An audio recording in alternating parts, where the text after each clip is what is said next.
Sahabat Irman Hidayah, dalam Al-Quran dan hadis, ada satu kata yang terasa sangat berat ketika disebut laknat. Ia bukan sekadar hukuman, bukan pula hanya ancaman azab di akhirat. Laknat adalah ketika seorang hamba dijauhkan dari rahmat Allah, dari pertolongannya, dari cahaya hidayah yang menenangkan hati. Seseorang bisa tetap hidup, bekerja, tertawa, bahkan beribadah, namun tanpa disadari sedang berjalan di jalur yang dimurkai Allah. Para ulama Ahlus Sunnah menjelaskan, laknat adalah bentuk keadilan Allah bagi mereka yang dengan sadar melawan kebenaran, merusak tatanan, dan menolak peringatan. Imam Al-Qurtubi menyebutkan, laknat adalah keterputusan seorang hamba dari kebaikan dunia dan akhirat sekaligus. Karena itu, pembahasan tentang golongan yang dilaknat Allah bukan untuk menakut-nakuti tanpa arah, tetapi untuk menyelamatkan, agar kita bercermin, berhenti, dan kembali sebelum rahmat itu benar-benar dicabut. Sebelum kita lanjutkan, tolong tekan like dan subscribe untuk terus mendukung dakwah ini, dan tulislah amin di kolom komentar. Semoga Allah melindungi kita dari api neraka. Bismillah, mari kita simak. Assalamualaikum warahmatullahi wabarakatuh.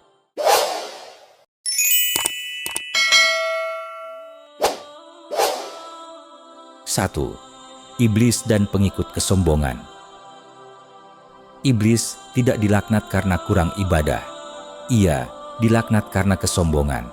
Ia tahu perintah Allah, ia mengenal Tuhannya, namun ketika kebenaran datang kepadanya, ia menolaknya karena merasa lebih mulia. Satu kalimat penuh ego, aku lebih baik darinya, cukup untuk mengusirnya dari rahmat Allah selamanya. Allah berfirman, dan sesungguhnya kutukan itu tetap menimpanya sampai hari pembalasan. Surat Al-Hijr ayat 35.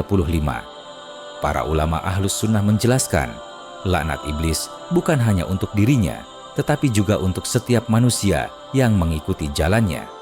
Imam Al-Ghazali menegaskan bahwa kesombongan adalah penyakit hati paling berbahaya, karena ia membuat seseorang menolak kebenaran meski telah jelas. Bukan karena tidak tahu, tapi karena tidak mau tunduk.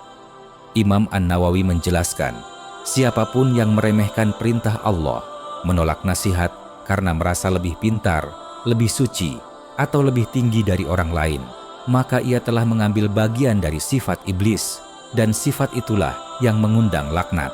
Betapa banyak manusia hari ini yang salat, berbicara agama, bahkan berdakwah, namun hatinya menolak dikoreksi, alergi dinasihati, dan marah ketika diingatkan. Inilah kesombongan yang halus, tapi mematikan. Ibnu Hajar menyebutkan, dosa yang disertai kesombongan lebih berbahaya daripada dosa yang disertai penyesalan.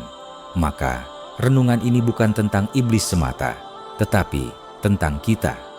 Karena siapapun yang menolak kebenaran demi ego, sedang berjalan di jalan yang sama, jalan yang berujung dijauhkannya rahmat Allah. 2. Orang-orang kafir dan munafik. Laknat Allah paling tegas disebutkan bagi mereka yang memilih kekufuran dan kemunafikan sebagai jalan hidup. Bukan sekadar salah langkah, tetapi penolakan sadar terhadap kebenaran yang telah jelas. Al-Quran menegaskan dengan bahasa yang keras agar manusia tidak meremehkan perkara ini. Sesungguhnya Allah melaknat orang-orang kafir dan menyediakan bagi mereka api yang menyala-nyala. Surat Al-Ahzab ayat 64. Dan tentang kemunafikan, Allah menambahkan peringatan yang lebih menggetarkan. Sesungguhnya Allah melaknat orang-orang munafik laki-laki dan perempuan. Surat At-Taubah ayat 68. Para ulama Ahlus Sunnah menjelaskan, kafir adalah menolak kebenaran secara terang-terangan, sedangkan munafik lebih berbahaya karena menyembunyikan penolakan itu di balik wajah keimanan. Imam An-Nawawi menyebutkan bahwa munafik dilaknat bukan karena lisannya, tetapi karena hatinya yang mendustakan Allah. Ibnu Hajar menjelaskan, kemunafikan adalah penyakit batin yang mematikan cahaya iman, sehingga pelakunya tampak hidup, namun ruhnya telah mati. Yang paling menakutkan, laknat ini bersifat berkelanjutan selama mereka tidak bertaubat. Allah Maha Pengampun, tetapi pintu ampunan hanya terbuka bagi hati yang jujur kembali. Maka siapapun yang hari ini masih merasa aman dengan iman di lisan namun kosong di hati, hendaknya gemetar. Karena laknat bukan selalu berupa petir dan bencana. Kadang ia hadir sebagai kerasnya hati, jauhnya hidayah, dan hilangnya rasa takut kepada Allah. 3. Orang yang menyakiti Allah dan Rasul-Nya. Di antara sebab paling berat yang mendatangkan laknat Allah adalah menyakiti Allah dan Rasul-Nya. Ini bukan hanya dilakukan dengan pedang atau permusuhan terang-terangan, tetapi sering terjadi lewat lisan, sikap, dan pemikiran yang meremehkan agama. Ketika ayat Allah dijadikan bahan olok-olok, ketika sunnah Rasulullah dianggap kuno, atau hukum Allah dinilai tidak relevan dengan zaman, saat itulah seseorang sedang berdiri di tepi jurang laknat yang sangat dalam. Allah berfirman dengan ancaman yang jelas dan tegas. Sesungguhnya orang-orang yang menyakiti Allah dan Rasul-Nya, Allah melaknat mereka di dunia dan di akhirat, dan menyediakan bagi mereka azab yang menghinakan. Surat Al-Ahzab ayat 57. Para ulama Ahlus Sunnah menjelaskan bahwa menyakiti Allah dan Rasul-Nya mencakup segala bentuk pelecehan terhadap syariat.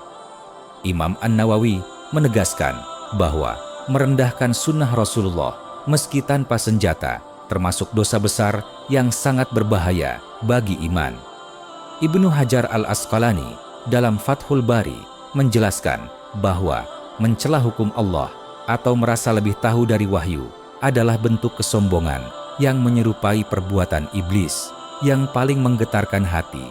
Perbuatan ini sering dilakukan sambil merasa aman. Seseorang masih salat, masih menyebut nama Allah, namun lisannya ringan mengkritik syariat, hatinya berat menerima kebenaran.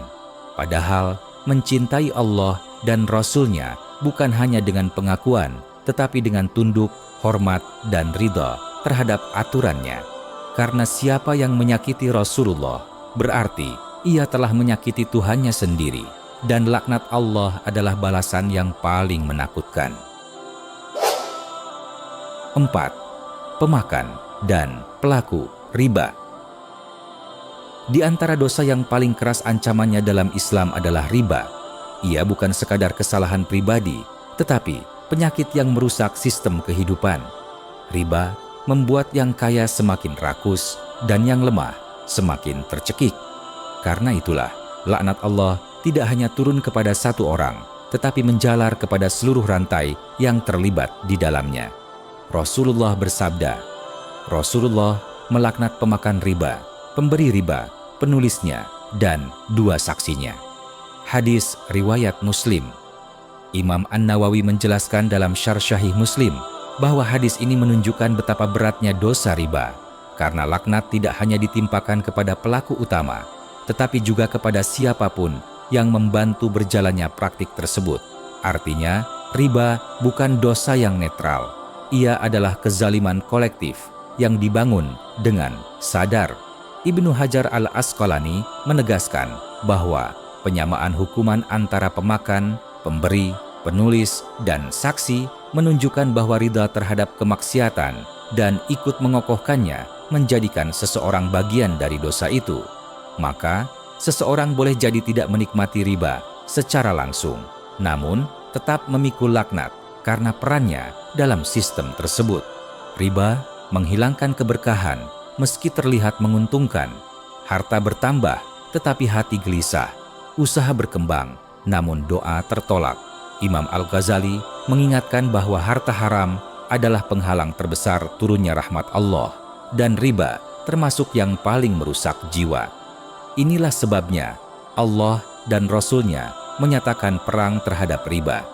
Karena siapapun yang rela hidup dari kezaliman, sejatinya sedang berjalan menjauh dari rahmat.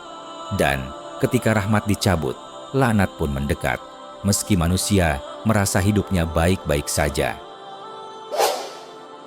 5. Wanita yang menampakkan aurat dan bertabaruj. Di antara bentuk laknat yang paling sering diremehkan di zaman ini adalah tabarruj, ketika aurat dibuka, kecantikan dipamerkan, dan tubuh dijadikan sarana menarik pandangan. Padahal Islam tidak melarang wanita untuk indah, tetapi mengatur agar keindahan itu terjaga dalam kehormatan. Ketika aurat diumbar dan rasa malu ditanggalkan, yang rusak bukan hanya diri sendiri, tetapi juga hati banyak manusia. Rasulullah telah memberi peringatan yang sangat keras. Wanita-wanita yang berpakaian tetapi telanjang, mereka tidak akan masuk surga dan tidak mencium baunya. Hadis riwayat Muslim. Imam An-Nawawi menjelaskan bahwa berpakaian tetapi telanjang adalah mereka yang menutup tubuh secara lahiriah, namun hakikatnya membuka aurat, baik karena tipis, ketat, atau niat pamer. Laknat ini bukan karena kain semata, tetapi karena sikap hati yang meremehkan perintah Allah dan menjadikan tubuh sebagai sumber fitnah. Ibnu Hajar al-Asqalani menegaskan dalam Fathul Bari, tabarruj termasuk dosa yang dampaknya meluas, sebab ia mengundang syahwat, merusak pandangan, dan membuka pintu-pintu maksiat. Karena itulah ancamannya berat, bukan karena Allah membenci wanita, tetapi karena Allah menjaga kemuliaannya. Maka siapapun yang menjadikan aurat sebagai alat pencari perhatian, sesungguhnya sedang menjauh dari rahmat, bukan mendekat kepadanya. Dan siapa yang kembali menutup diri karena Allah, maka ia sedang melangkah dari jalan laknat menuju jalan kemuliaan. 6. Mengubah ciptaan Allah demi kecantikan dan tipu daya. Di antara perkara yang tampak sepele di mata manusia, namun berat di sisi Allah, adalah mengubah ciptaannya demi kecantikan, tren, atau pujian. Rambut disambung agar terlihat lebih menarik, kulit ditato untuk dianggap indah, alis diubah agar sesuai standar dunia. Semua dilakukan atas nama penampilan, padahal di balik itu ada peringatan keras dari langit. Rasulullah bersabda dengan tegas, Allah melaknat wanita yang menyambung rambut, yang minta disambungkan rambutnya, yang mentato, dan yang minta ditato. Hadis riwayat Bukhari Muslim. Laknat ini bukan sekadar celaan, tetapi pengusiran dari rahmat Allah. Para ulama Ahlus Sunnah menjelaskan bahwa larangan ini bukan karena keindahan itu sendiri, melainkan karena mengubah ciptaan Allah dan adanya unsur penipuan serta ketidakridaan terhadap takdirnya. Imam An-Nawawi menegaskan bahwa hadis ini menunjukkan keharaman perbuatan tersebut karena mengandung pengingkaran terhadap kesempurnaan ciptaan Allah. Ibnu Hajar al-Asqalani dalam Fathul Bari menjelaskan bahwa perubahan ini sering disertai niat memperdaya pandangan manusia, baik dalam pernikahan maupun pergaulan. Maka dosanya berlapis, mengubah ciptaan Allah, menipu, dan membuka pintu kesombongan. Imam Al-Ghazali mengingatkan, hati yang tidak ridho dengan bentuk yang Allah beri akan sulit merasakan manisnya syukur. Kecantikan sejati tidak lahir dari jarum dan tinta, tetapi dari hati yang tunduk dan jiwa yang ridho. Ketika seorang hamba sibuk memperindah lahiriah dengan cara yang dimurkai Allah, ia berisiko kehilangan keindahan yang hakiki, rahmat, dan cahayanya. 7. Orang yang menyogok dan menerima suap. Di antara perbuatan yang paling cepat mengundang laknat Allah adalah suap. Karena suap bukan sekadar dosa pribadi, tetapi kejahatan yang merusak keadilan, menghancurkan amanah, dan memakan hak orang lain secara batil. Dengan satu amplop, satu transfer, atau satu jalan belakang, kebenaran dibungkam dan kebatilan dimenangkan. Rasulullah bersabda dengan tegas, Rasulullah melaknat orang yang menyuap dan yang menerima suap. Hadis riwayat Abu Dawud. Laknat ini tidak hanya tertuju kepada satu pihak, bukan hanya penerima suap, tetapi juga pemberinya, karena keduanya sama-sama ridho terhadap rusaknya hukum Allah. Imam An-Nawawi menjelaskan bahwa suap adalah dosa besar karena mengandung kezaliman ganda, menzalimi hak manusia, dan menodai hukum Allah. Dalam pandangan para ulama Ahlus Sunnah, suap adalah bentuk pengkhianatan amanah yang paling nyata. Ibnu Hajar al-Asqalani menegaskan dalam Fathul Bari bahwa suap mengubah yang haram menjadi halal secara palsu dan yang batil menjadi tampak benar. Maka tidak heran jika laknat Allah turun karena keadilan yang menjadi salah satu tujuan utama syariat dihancurkan dari dalam. Termasuk dalam ancaman ini, pejabat yang menjual kebijakan, aparat yang memperdagangkan hukum, hakim yang menukar putusan dengan dunia, dan siapapun yang membantu berjalannya praktik suap. Mereka semua berada di jalur yang sama. Mungkin di dunia suap terlihat menyelesaikan masalah, tapi di akhirat ia berubah menjadi beban berat yang mengundang laknat. Karena setiap keadilan yang dijual akan ditagih kembali oleh Allah pada hari ketika tidak ada uang, jabatan, dan kekuasaan yang bisa menyelamatkan. 8. Orang yang menipu dalam timbangan dan transaksi. Di antara bentuk kezaliman yang sering dianggap kecil, namun dampaknya sangat besar di sisi Allah, adalah kecurangan dalam timbangan dan transaksi. Ia tampak sepele, mengurangi sedikit, memanipulasi ukuran, menaikkan harga dengan tipu daya, atau menyembunyikan cacat barang. Namun, Allah membuka surah Al-Mutaffifin dengan ancaman keras, seolah ingin mengguncang hati manusia sejak ayat pertama. Kecelakaan besarlah bagi orang-orang yang curang. Surat Al-Mutaffifin ayat 1. Para ulama tafsir dari kalangan Ahlus Sunnah menjelaskan bahwa kata wail dalam ayat ini bukan sekadar celaan, melainkan ancaman nyata. Imam Al-Qurtubi menyebutkan bahwa wail adalah lembah di neraka yang sangat dalam dan panas, disiapkan khusus bagi orang-orang yang menipu hak manusia.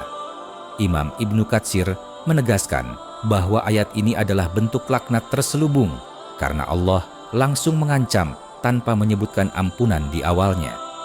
Imam An-Nawawi menjelaskan bahwa dosa muamalah seperti ini sangat berbahaya karena menggabungkan dua kejahatan sekaligus, dosa kepada Allah dan kezaliman kepada sesama manusia. Hak manusia tidak gugur hanya dengan taubat lisan. Selama hak itu belum dikembalikan, dosa itu terus membuntuti pelakunya hingga hari kiamat. Betapa banyak orang rajin sholat dan ibadah, namun ringan tangannya menipu dalam jual beli. Ia lupa, 1 gram yang dicurangi hari ini bisa menjadi beban yang menghancurkan di akhirat. Maka, siapapun yang masih bermain curang dalam transaksi, sadarilah, bukan hanya keberkahan yang dicabut, tapi ia sedang berjalan di jalan orang-orang yang diancam laknat Allah. 9. Orang yang memutus silaturahmi. Di antara dosa yang sering dianggap urusan pribadi, namun dampaknya menjalar hingga ke langit, adalah memutus silaturahmi. Ia bukan sekadar tidak menyapa, bukan hanya menjauhkan diri, tetapi memutus tali yang Allah sendiri perintahkan untuk disambung. Dalam Al-Quran, Allah tidak menyebutnya dengan ancaman ringan, melainkan dengan laknat yang tegas dan menakutkan. Allah berfirman, "Maka, apakah kiranya jika kamu berkuasa, kamu akan membuat kerusakan di bumi dan memutuskan hubungan kekeluargaan? Mereka itulah orang-orang yang dilaknat Allah." Surat Muhammad ayat 22-23. Para ulama Ahlus Sunnah menjelaskan bahwa silaturahmi bukan sekadar etika sosial, melainkan ibadah yang berkaitan langsung dengan iman. Imam An-Nawawi menegaskan bahwa memutus silaturahmi termasuk dosa besar karena Allah sendiri yang menyebut laknat atas pelakunya. Ibnu Hajar al-Asqalani menjelaskan dalam Fathul Bari bahwa orang yang memutus silaturahmi telah membuka pintu kebinasaan karena ia memutus sebab turunnya rahmat dan pertolongan Allah. Rasulullah juga bersabda bahwa orang yang memutus silaturahmi tidak akan masuk surga dalam keadaan awal, sebuah isyarat bahwa dosanya sangat berat. Al-Ghazali menyebut, banyak amal seseorang yang tertahan bukan karena kurang ibadah, tetapi karena rusaknya hubungan dengan keluarga. Doa terangkat, rezeki tersumbat, hati mengeras, Semua itu bisa menjadi buah dari silaturahmi yang terputus. Maka, sungguh mengerikan bila seseorang rajin beribadah, tetapi namanya tercatat sebagai orang yang dilaknat karena memutus hubungan darah. Padahal, mungkin hanya dengan satu salam, satu permintaan maaf, atau satu langkah mengalah, laknat itu bisa berubah menjadi rahmat. 10. Orang yang menyembunyikan ilmu agama. Di antara dosa yang paling halus, namun paling berat, timbangannya di sisi Allah adalah menyembunyikan ilmu agama. Ia tidak selalu tampak sebagai kemaksiatan terang-terangan. Tidak ada jeritan, tidak ada pelanggaran fisik. Namun dampaknya sunyi dan panjang. Manusia tersesat karena kebenaran sengaja ditutup. Allah berfirman dengan ancaman yang sangat keras. Sesungguhnya orang-orang yang menyembunyikan apa yang telah kami turunkan berupa keterangan dan petunjuk setelah kami jelaskan kepada manusia dalam kitab, mereka itu dilaknat Allah dan dilaknat pula oleh seluruh makhluk. Surat Al-Baqarah ayat 159. Perhatikan, laknat ini bukan hanya dari Allah tetapi juga dari seluruh makhluk. Para ulama Ahlus Sunnah menjelaskan, ini menunjukkan betapa besarnya dosa tersebut. Imam Al-Qurtubi menafsirkan ayat ini sebagai peringatan keras bagi siapapun yang mengetahui kebenaran syariat namun memilih diam karena takut kehilangan dunia, jabatan, atau popularitas. Imam An-Nawawi menegaskan bahwa ilmu agama adalah amanah. Ketika amanah itu disembunyikan, bukan hanya pelakunya yang berdosa, tetapi juga kerusakan yang timbul dari kebodohan umat. Ibnu Hajar menyebutkan, banyak fitnah muncul bukan karena orang bodoh berbicara, tetapi karena orang berilmu memilih diam. Menyembunyikan ilmu bukan hanya berarti menolak mengajar, termasuk di dalamnya membenarkan kebatilan, membiarkan kemungkaran demi keamanan diri, atau memutar kebenaran agar sesuai hawa nafsu manusia. Semua itu membuka pintu laknat. Ilmu yang tidak diamalkan adalah musibah bagi pemiliknya. Tetapi ilmu yang sengaja disembunyikan adalah bencana bagi umat. Maka siapapun yang Allah beri cahaya ilmu, ingatlah, diam di hadapan kebatilan bukan sikap netral. Ia bisa menjadi sebab dijauhkannya diri dari rahmat Allah. 11. Orang yang menyerupai lawan jenis. Di antara bentuk penyimpangan yang sangat serius dalam pandangan Islam adalah ketika manusia dengan sadar mengaburkan fitrah yang Allah tetapkan sejak awal penciptaan. Laki-laki dijadikan dengan sifat dan peran tertentu. Demikian pula perempuan. Ketika batas itu dirusak, baik dalam penampilan, gaya bicara, perilaku, atau identitas, maka yang dilawan bukan sekadar adat, tetapi ketetapan Allah sendiri. Rasulullah bersabda dengan tegas, Rasulullah melaknat laki-laki yang menyerupai perempuan dan perempuan yang menyerupai laki-laki. Hadis riwayat Bukhari. Laknat dalam hadis ini menunjukkan dosa besar. Imam An-Nawawi menjelaskan bahwa yang dimaksud tasyabbuh, menyerupai, adalah usaha sengaja meniru ciri khas lawan jenis, baik dalam pakaian, perhiasan, cara berjalan, maupun gaya hidup. Bukan perkara biologis yang tidak diinginkan atau kondisi darurat. Ibnu Hajar Al-Asqalani dalam Fathul Bari menegaskan bahwa laknat ini berlaku ketika penyerupaan dilakukan dengan kesadaran dan kerelaan hati, bukan karena keterpaksaan atau kebutuhan pengobatan. Makna laknat di sini sangat dalam, dijauhkannya pelaku dari rahmat dan penjagaan Allah. Karena fitrah adalah fondasi tatanan kehidupan. Jika fitrah rusak, maka keluarga rusak, masyarakat rusak, dan jiwa manusia kehilangan arah. Imam Al-Ghazali menyebut bahwa menjaga fitrah termasuk menjaga maqasid syariah, sebab di sanalah ketenangan jiwa dan keteraturan hidup bertumpu. Islam tidak membenci manusia, tetapi membenci kerusakan. Pintu taubat tetap terbuka bagi siapapun yang ingin kembali kepada fitrah. Namun, selama seseorang membanggakan penyimpangan dan menolak nasihat, ia sedang berjalan di jalur yang dimurkai. Maka, renungkanlah, Apakah kita sedang menjaga fitrah yang Allah amanahkan, atau justru mengikisnya sedikit demi sedikit tanpa merasa bersalah? 12. Orang yang membuat kerusakan di bumi. Kerusakan di bumi bukan sekadar bangunan yang runtuh atau alam yang hancur. Ia sering bermula dari hati yang rakus, jiwa yang tidak takut hisab, dan tangan yang menggunakan kekuasaan tanpa amanah. Allah menciptakan bumi dalam keadaan seimbang, terjaga, dan penuh hikmah. Ketika manusia merusaknya demi kepentingan dunia, sesungguhnya ia sedang menantang ketetapan Rabb semesta alam. Allah berfirman, laknat Allah atas orang-orang yang zalim. Surat Hud ayat 18. Para ulama tafsir seperti Imam Al-Qurtubi menjelaskan bahwa kezaliman terbesar bukan hanya kepada manusia, tetapi juga kepada tatanan ciptaan Allah. Merusak alam karena keserakahan, menindas makhluk hidup, menumpahkan darah tanpa hak, hingga menghancurkan keseimbangan sosial demi keuntungan dunia. Semuanya termasuk bentuk ifsad fil ard, kerusakan di bumi. Imam Al-Ghazali menegaskan bahwa siapapun yang menjadikan dunia sebagai tujuan utama hingga menghalalkan kerusakan, sesungguhnya telah memutus hubungannya dengan rahmat Allah. Karena rahmat hanya turun pada mereka yang menjaga amanah, bukan yang menghancurkannya. Termasuk dalam golongan ini, orang yang merusak alam tanpa peduli akibatnya.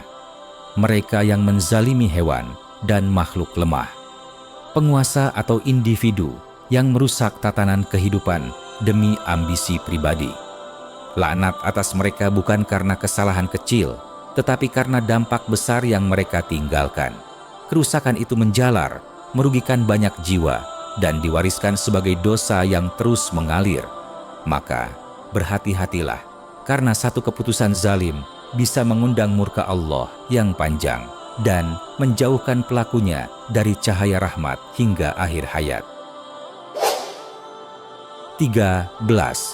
Orang yang menyebarkan fitnah dan kebohongan. Di antara dosa yang sering dianggap ringan, namun dampaknya sangat menghancurkan di sisi Allah, adalah kebiasaan berdusta dan menyebarkan fitnah. Lisan yang tidak dijaga mampu meruntuhkan kehormatan orang lain, memecah persaudaraan, bahkan menghancurkan kepercayaan dalam masyarakat. Padahal, satu kalimat dusta bisa lebih tajam dari pedang, dan satu fitnah bisa lebih membakar daripada api. Allah berfirman dengan ancaman yang sangat jelas. Sesungguhnya laknat Allah ditimpakan kepada orang-orang yang berdusta. Surat Ali Imran ayat 61. Para ulama tafsir menjelaskan bahwa laknat dalam ayat ini bukan sekadar celaan, tetapi dijauhkannya seseorang dari rahmat dan pertolongan Allah. Imam Al-Qurtubi menegaskan, dusta yang dilakukan secara sadar, terlebih jika menzalimi orang lain, termasuk dosa besar yang mengundang murka Allah. Fitnah lebih keji dari pembunuhan, karena ia membunuh kehormatan, mematikan kepercayaan, dan meninggalkan luka yang panjang. Rasulullah pun mengingatkan bahwa banyak manusia tergelincir ke dalam neraka, bukan karena kurangnya salat atau puasa, tetapi karena hasil dari lisan yang tidak terkendali. Hoaks, adu domba, cerita yang dilebihkan, atau menyebarkan kabar tanpa tabayun, semuanya bisa menjadi sebab seseorang berjalan di jalur laknat tanpa ia sadari. Betapa sering manusia berkata, "Saya hanya meneruskan," atau "Saya hanya bercanda." Padahal di sisi Allah, setiap kata dicatat dan dipertanggungjawabkan. Maka jika hari ini kita diberi lisan, jadikan ia alat untuk kebaikan, bukan sumber kebinasaan. Karena satu kebohongan yang disebarkan bisa menjadi sebab gelapnya jalan kita di akhirat. Sahabat Irman Hidayah, laknat Allah bukan hanya tentang api neraka yang kelak menyala. Laknat adalah ketika rahmat dicabut, hidayah dijauhkan, dan pertolongan ditahan, sementara seseorang masih hidup, masih bernafas, masih merasa baik-baik saja. Inilah yang paling menakutkan. Karena azab bisa disadari dan ditangisi, tetapi laknat seringkali datang dalam bentuk kelalaian yang terasa nyaman. betapa banyak manusia yang salat, berpuasa, bahkan berbicara tentang agama. Namun, di sisi lain, memelihara kesombongan, menormalisasi kebohongan, meremehkan kezaliman kecil, atau membiarkan dosa-dosa yang jelas dilaknat Allah. Imam Al-Ghazali mengingatkan bahwa tanda seseorang dijauhkan dari rahmat bukan hanya banyaknya maksiat, tetapi hilangnya rasa takut dan rasa bersalah saat bermaksiat. Hati yang tidak lagi gelisah adalah hati yang sedang dijauhkan. Ibnu Hajar Al-Asqalani menjelaskan bahwa laknat adalah kebalikan dari rahmat. Jika rahmat mendekatkan, laknat menjauhkan. Maka orang yang dilaknat bisa saja hidup panjang, rezeki luas, namun langkahnya menuju akhirat menjadi berat dan gelap. Ia tidak jatuh karena satu dosa besar, tetapi karena terus-menerus meremehkan peringatan. Renungan ini bukan untuk membuat putus asa, tetapi untuk membangunkan jiwa. Selama nyawa belum sampai di tenggorokan, pintu taubat masih terbuka. Allah Maha Pengampun, tetapi juga Maha Adil. Jangan menunggu hingga rahmat benar-benar dicabut, baru kita tersadar. Karena benar firman-Nya, dan barang siapa dijauhkan dari rahmat Allah, maka sungguh ia telah rugi dengan kerugian yang nyata. Semoga Allah menjaga kita dari perbuatan yang mengundang laknat dan mengakhiri hidup kita dalam naungan rahmat-Nya. Sahabat Irman Hidayah, apakah kamu merasa mendapatkan sesuatu dari video ini? Sekarang bantu kami dengan cara subscribe dan aktifkan loncengnya agar tidak ketinggalan konten penuh makna dari channel Irman Hidayah. Tekan like dan tulis amin di kolom komentar. Semoga Allah mengampuni dosa kita dan keluarga kita, melimpahkan rahmat-Nya, serta menyatukan kita kembali di surga-Nya yang penuh kebahagiaan. Jangan lupa bagikan video ini kepada keluarga, sahabat, dan orang-orang yang kamu cintai, karena bisa jadi hidayah itu datang melalui tanganmu. Terima kasih telah menyimak hingga akhir. Wassalamualaikum warahmatullahi wabarakatuh.